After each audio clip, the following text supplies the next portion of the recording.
Welcome to another episode of Scottish Murders. I'm Dawn. This case was supposed to be a short episode, but when I sat down and started to research, I realised that there was a lot more that I wanted to include than I originally thought. So I ran out of time getting the full episode written and edited to be released in time. But I wanted to get something out to you today, so I've split the episode into two parts. Part 1 today and part 2 likely on Thursday. And then on Friday, Halloween, there will be a super mini special Halloween episode. But back to this episode. Like I mentioned at the end of last week's episode, this case will focus more on the person who carried out the crimes, more so than the victims. The reason for this will become clear. I'm also interested to hear what your thoughts are after listening to both episodes. I've certainly given plenty of my thoughts and opinions. I got a lot of information for these episodes from the Law Killers book, written by Alexander McGregor.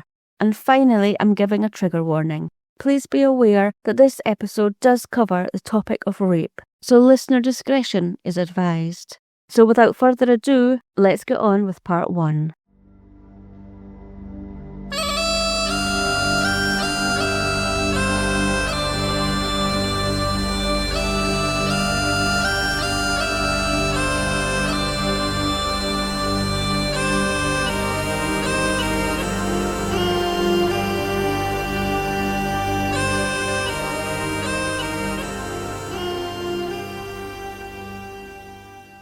So I don't know about you, but a lot of my food shopping nowadays I get delivered, but I do still nip into supermarkets in between for bits and bobs throughout the week. Well, that was exactly what scientist Dr. Francis Smith was doing.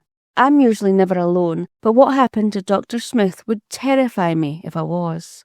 After Dr. Smith had finished work on the evening of Friday the 3rd of February 2006, she stopped at Sainsbury's Superstore on Baldowie Road in Broughty Ferry, Dundee, where she spent a short while wandering around picking up something for her tea, before paying for her shopping and walking out of the exit towards the now dark and sparse car park and her car. She opened the doors of her car and began to unload her shopping bags into the passenger seat, before suddenly finding herself being grabbed around the waist from behind. According to the Law Killers book, Dr. Smith's attacker pinned her arms to her sides and dragged her around to the driver's side of the car. Despite being caught unaware and in a panic, Dr. Smith managed to scream before her attacker placed one hand over her mouth, another around her throat, and after opening the driver's side door, he bundled her into the seat, before apparently sitting on top of her to shut her up. Sadly, the few shoppers that were still in the car park thought that a domestic was going on, and so dismissed the scream.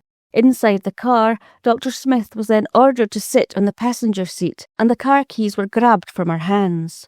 As her attacker tried to put the keys into the ignition to start the car, Dr. Smith managed to open the passenger door, but before she could throw herself from the car, she was pulled violently back into the car by an arm around her throat.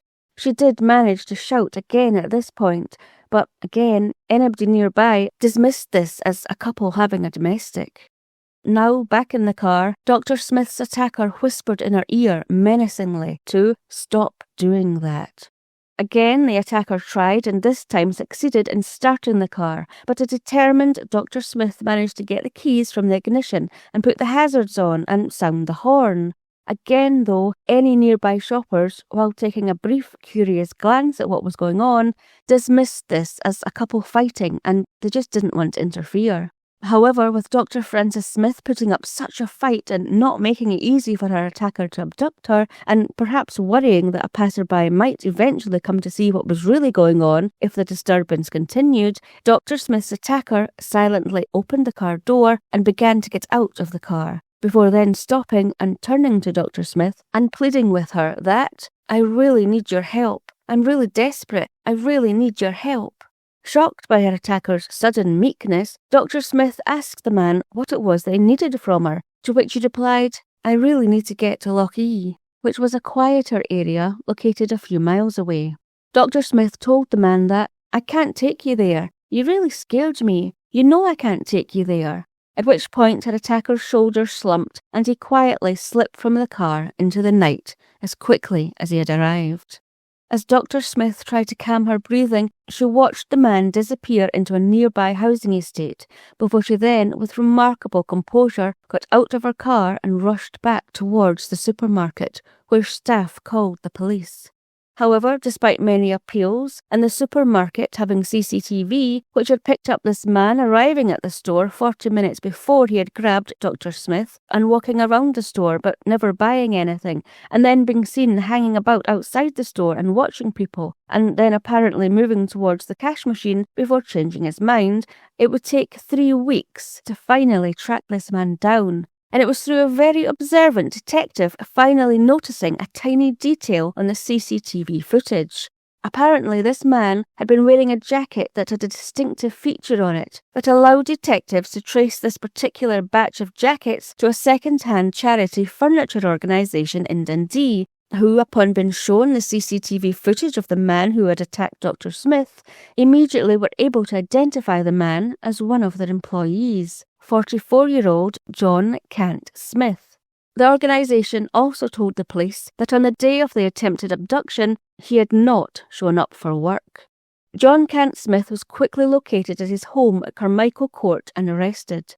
He initially denied any involvement in the attempted abduction, but he later confessed, telling detectives that the crime had not been sexually motivated, but that he had been desperate as he was addicted to cocaine and he owed his drug dealer £350 before he could get any more. According to the Law Killers book, this was confirmed following a sample of John Smith's blood being tested and his bank account being examined.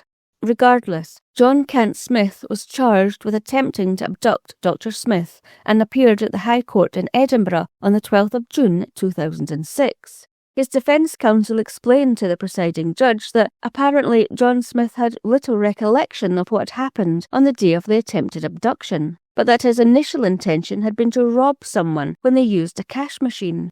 However, when this had not been as easy as he had thought, he decided to find someone who would drive him to a less busy cash machine and make them use the cash machine and steal their money. Having listened to what the defence had to say and taking into account the fact that John Cant Smith had owned up to his crimes at an early stage, the presiding judge sentenced him to 5 years, saying that if he hadn't admitted to his crimes early on, he would have given him 7 years. John Cant Smith sat unemotionally as the judge sentenced him, before he was led away. Now you might be thinking that, okay, so that sounds a reasonable sentence for his crime, what's the problem? Well, the thing that Dr. Frances Smith found out for the first time at that court hearing, and that shocked, concerned and annoyed both her and many, many others, was the fact that this wasn't the first time John Cant Smith had been in court or in jail. Which led to the question on everyone's lips, why had this man ever been released from prison to have been able to attempt to abduct Dr. Frances Smith? To find out where this story began, I'm taking you back to the early hours of Monday the 11th of April 1983, and 21-year-old John Cant Smith, who had only been released from a young offender centre a few months before, was making his way home after a night out drinking. As he neared home, he decided he would break into his neighbour's house, only a couple of houses away from his own home, and he would see what he could steal. As this family of husband, wife and 21-year-old daughter were his close neighbours, he knew of their routine. He knew that the husband worked night shift at a bakery and wouldn't be home, and that the 21-year-old daughter's boyfriend would have left hours before. So he knew there would be nobody home able to apprehend him if he got caught. And so he broke into this family's home, while the mother and daughter slept soundly, unaware of what horror was about to climb through their downstairs window. What happens next does involve the rape of the 21-year-old daughter, so listener discretion is advised. I will not be going into details, but at 5 a.m, the 21-year-old daughter woke suddenly from a deep sleep, having been sure she'd heard a noise coming from her mother's room, perhaps a gasp.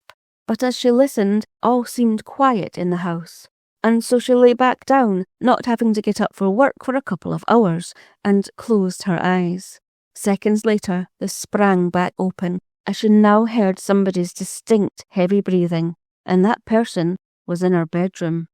Before the girl could do anything, the bedclothes were suddenly pulled from the bed, and the terrified girl was faced with a man standing at the side of her bed. In his hand, he held a large kitchen knife. The man's hands had blood on them, and blood dripped from the knife.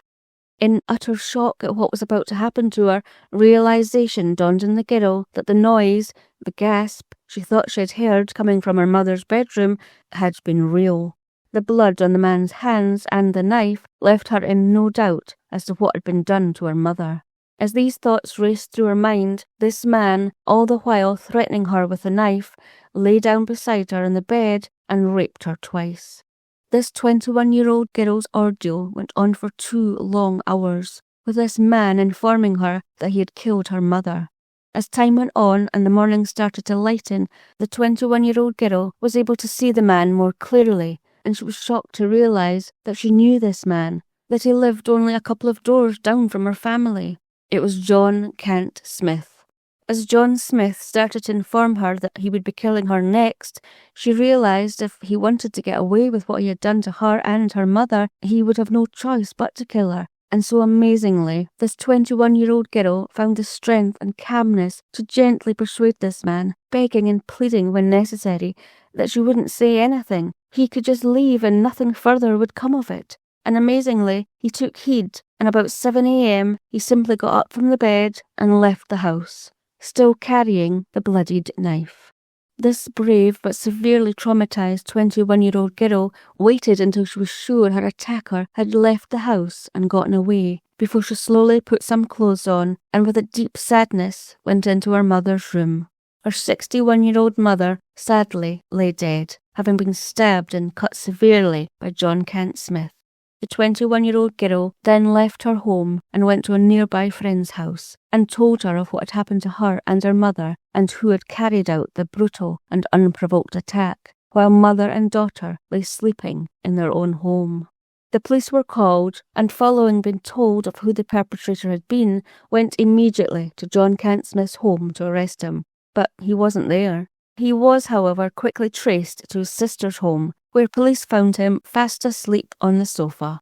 He was arrested and taken to the local police station, where, according to the law killer's book, he calmly described the events that had taken place that very morning. He admitted breaking into the house a couple of doors from his. He admitted stabbing someone, although the post-mortem revealed that the 61-year-old mother had been stabbed and cut repeatedly and given no chance to defend herself. He then said what he had done to the 21-year-old girl, before, with no emotion, saying that he had then walked to his sister's house, where he had washed the blood from his hands and clothes. Oh, and if they were interested in recovering the knife he used, which he had picked up from the kitchen in the family's home, they could find that in a rubbish bin near his sister's house. He went on to say that he had not intended to rape or kill anyone, he only planned on stealing from the house. So, as he made a full confession, no trial was needed, and I can only imagine how the 21-year-old girl must have felt about that, having gone through something so horrific and traumatic, and her mother being murdered. Not having to stand up in court and repeat what had happened to her in the early hours of the morning must have been such a huge relief. It still needed to go through the process though, and so 2 months after the horrendous attack and murder, John Cant Smith appeared at the High Court in Edinburgh, where he again confessed to what he had done.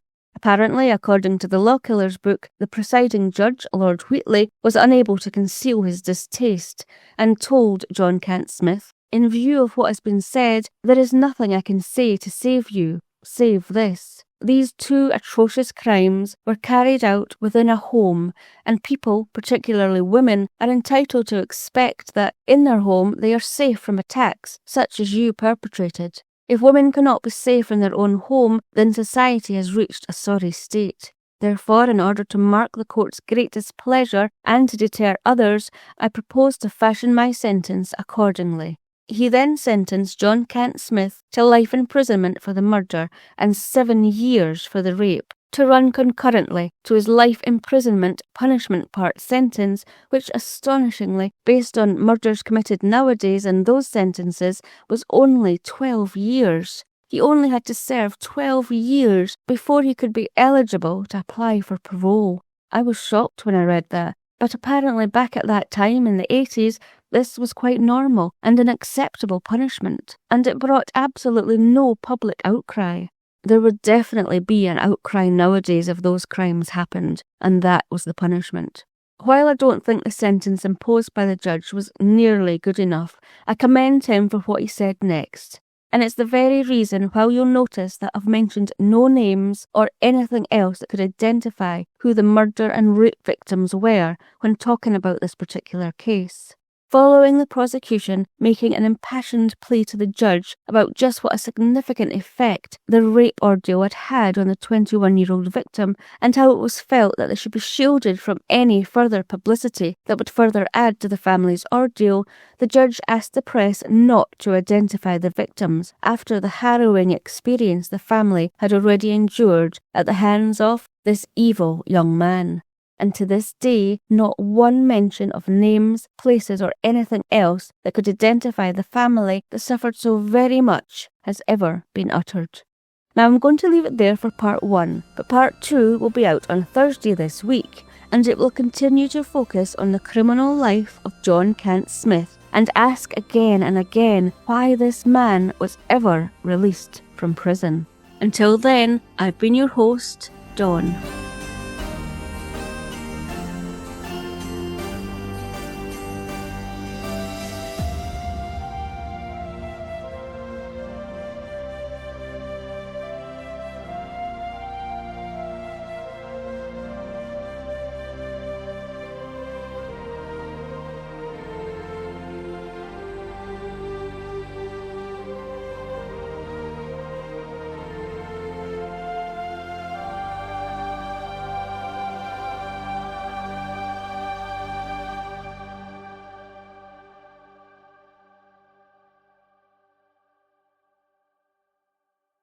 Scottish Murders is a production of Clurin Ton.